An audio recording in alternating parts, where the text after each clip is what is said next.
Bonjour et soyez les bienvenus dans notre émission hebdomadaire La Bobine du jour. Aujourd'hui, nous allons aborder une période et une longue histoire avec Dominique et Pierre. Bonjour. Bonjour. Alors, Dominique et Pierre Lodigeois, vous avez, vous, Dominique, un arrière-grand-père, je dis bien. Non, c'est votre grand-père. C'est votre grand-père, pardon. On va parler de tout ça parce que c'est une famille assez complète. Alors, votre grand-père, donc, qui était un passionné du cinéma, de l'image, des projections et surtout des tournages de films. Et un nombre important de films ont été récoltés par votre famille. Et vous en avez fait don, c'est ce qu'on appelle le fonds Lodigeois, aux archives départementales de la Vendée. C'est un fonds assez conséquent, je dois le dire. C'est pour ça que nous allons avoir plusieurs émissions avec vous. Donc on va se revoir plusieurs semaines pour parler de tout ça. Alors, comment ce grand-père s'est passionné pour le cinéma, Dominique? Alors, mon grand-père était ingénieur EDF, enfin électricité avant l'EDF, et il a développé un goût pour la photo, en fait, au départ. Hein. C'était surtout un photographe, et il est resté d'ailleurs photographe jusqu'à la fin de sa vie. Et puis, dans les années 20, donc il avait une petite trentaine d'années, on va dire.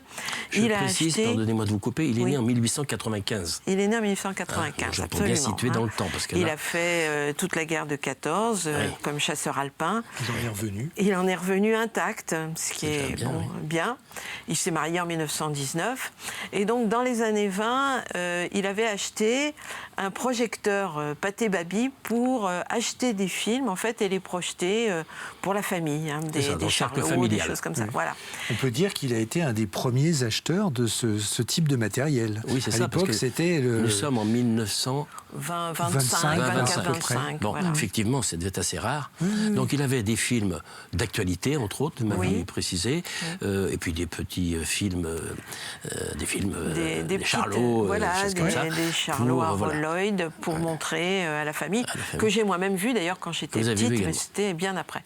D'accord. Et 1931, il achète une caméra.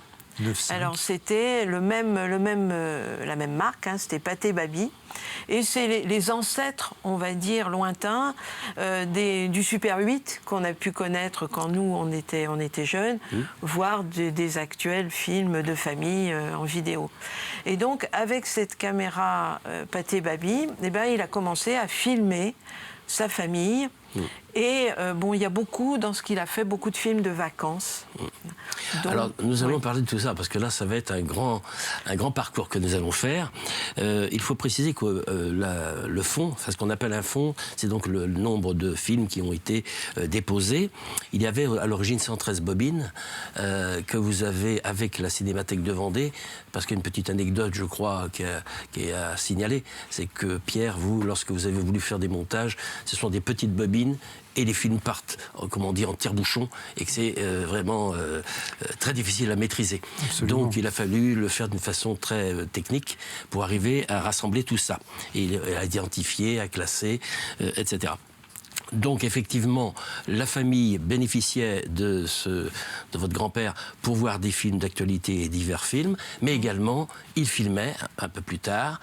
Et là, nous allons ouvrir la porte sur un grand chantier, puisque ça va jusqu'en quelle année parce que il filmait au Sable d'Olonne en dernier, on va dire, pour nous, à Vendée. Nous sommes en Vendée, parce qu'on parlera du Portel aussi, près de Boulogne-sur-Mer, où il y a une exposition en son honneur, dont nous allons parler également.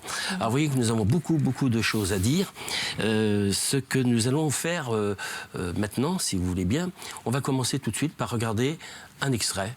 Un petit extrait. Alors, nous sommes dans les bains de mer, au Portel, en 1900, ma mémoire défaille, en 1930 justement. Donc 1930, chers téléspectateurs, nous allons partir en 1930, voir les bains de mer au Portel, et puis la semaine prochaine, nous allons continuer ce parcours très intéressant de Paul Cross, le grand-père de Dominique, Et Dominique donc, et Pierre ont déposé tous ces films à la Cinémathèque de Vendée. À la semaine prochaine.